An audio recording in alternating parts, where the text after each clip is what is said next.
तर ठाणे टोल नाक्यावरती मुंबईच्या दिशेनं जात असताना वाहनांच्या लांबच लांब रांगा लागल्या होत्या। दरम्यान नाशिक दौरा आटपून राज ठाकरे हे देखील मुंबईकडे येत होते। दरम्यान याच वेळेला त्यांनी टोल नाक्यावरची ट्रॅफिक बघितली आणि ठाकरेंनी टोल नाक्यावरच्या अधिकाऱ्यांना सज्जड दम दिलेला आहे। काही मिनिटांमध्ये जी आहे ती ही ट्रॅफिक जी आहे ती खुली करण्यात आलेली आहे। राज ठाकरे स्वतः पुन्हा एकदा टोलसाठी जे आहे त्याच्या विरोधात रस्त्यावर उतरल्याचं पाहायला मिळतंय।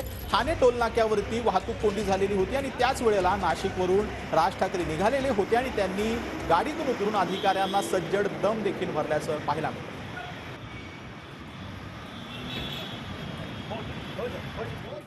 तर टोलच्या मुद्द्यावर उद्या मुख्यमंत्र्यांना भेटणार असल्याचं राज ठाकरे यांनी सांगितलेलं आहे। माझा टोलला विरोध नाही, टोल वसुली कशी होते हा मुद्दा असल्याचं राज ठाकरे यांनी म्हटलंय। एवढ्या काळामध्ये हायवेचे पैसे वसूल झाले नाहीत का असा प्रश्न देखील राज ठाकरे यांनी उपस्थित केला।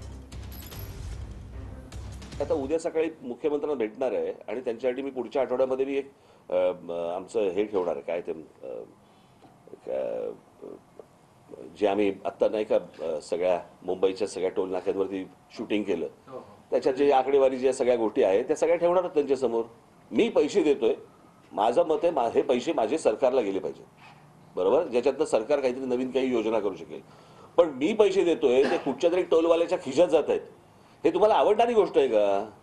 टोलला विरोध नाही, माझा जो टोल वसुलीवरती जो कॅश घेतली जाते, किती गाड्या पास होत आहेत, किती नेमका टोल वसूल होतोय, तुम्ही किती पैसे सरकारला भरलेत आणि किती पैसे तुमच्या खिशामध्ये येत आहेत, या कोणत्याही गोष्टींसाठी त्याला ट्रान्सपरन्सी नाही।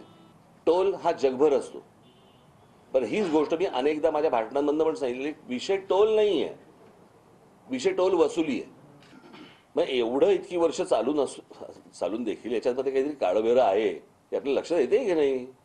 तुम्हाला राज्य चालवायचंय, तुम्हाला राज्य चालवायचं असेल, शहर चालवायचं असेल, तुम्हाला रेव्हेन्यू लागतो, रेव्हेन्यू तुम्ही वेगवेगळ्या मार्गाने तुम्ही घेत असता, पण तो रेव्हेन्यू हा राज्य सरकारच्या खिशात किती जातोय आणि एका खाजगी माणसाच्या खिशात किती जातोय हे पाहिलं पाहिजे की नाही, तपासलं पाहिजे की नाही?